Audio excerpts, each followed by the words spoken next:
Palabra a la portavoz del Grupo Aragonés, señora Herrero. Yo cada vez entiendo menos. De verdad, escuchando estas dos intervenciones, había momentos en los que pensaba que se habían intercambiado de sitio. Porque Ciudadanos diciendo cosas que yo creo que tendría que decir Chunta, y Chunta diciendo cosas más propias de un partido como Ciudadanos, ya no entiendo nada.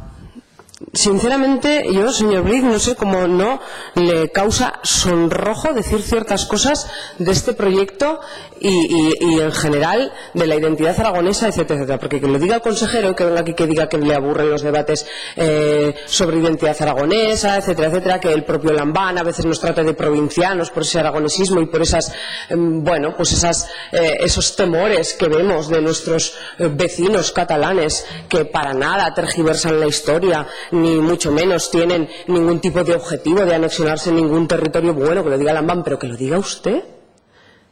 Que lo diga usted. Ustedes son unos aragonesistas de medio pelo. ¿Entienden? Se lo digo de otra manera para que no le ofenda. Ustedes defienden un aragonesismo de medio pelo. Y se dejan obnubilar por sus primos. Son hermanos, sus primos del este.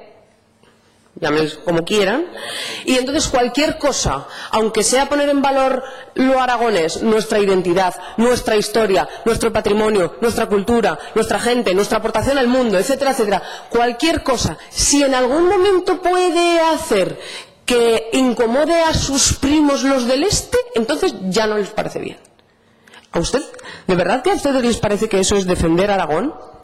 Mire, yo no entro, de verdad, que hubiese respetado, y hablo como portavoz de mi grupo indudablemente, hubiésemos respetado totalmente que al entrar ustedes en el gobierno, bueno, pues hay un cambio de gobierno y que se hubiese reconducido el proyecto Corona de Aragón y que hubiesen, bueno, pues matizado algunas cuestiones, hecho algunos cambios que indudablemente, yo ya dije en una intervención en su momento que esto ni lo ha redactado la letra pequeña ni la señora Rudy ni el señor Biel en su momento, que no tiene nada que ver, que aquí ha habido personas expertas historiadores que lo han diseñado, pero bueno, puede haber diferentes puntos de vista, que puedan matizarlo, pues me parece muy bien, pero no, ustedes simplemente han llegado al gobierno, PSOE, Chunta y con el apoyo de Podemos, y le han dado una patada así tal cual a un proyecto que lo que pretendía es poner en valor nuestra aportación de los aragoneses al mundo, ayudar a conocernos, contribuir a que nos sintamos orgullosos de lo que somos, de dónde venimos, de lo que hemos hecho y del papel que hemos jugado en todos estos años para la construcción de España y en general pues para el devenir del mundo.